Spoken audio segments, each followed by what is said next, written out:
What is up, everybody? Welcome back to Sixth Gear Auto. My name is Sam. Today I am going to try to install the new splitter for the Z4.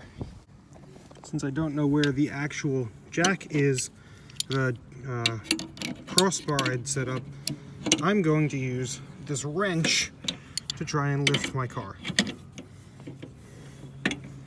before obviously putting it on some of the jack stands I actually own to stabilize it when I do this install.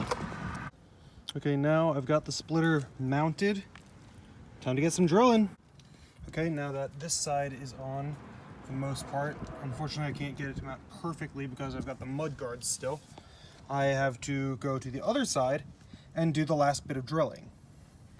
Okay, we got this side on as best as we can. Time to put it back to the ground. So first I'm looking at it now with it fully on the car. My God, it looks so aggressive with this front lip. My God. And no, I said fitment is not perfect, but man, does it make a huge difference. My God.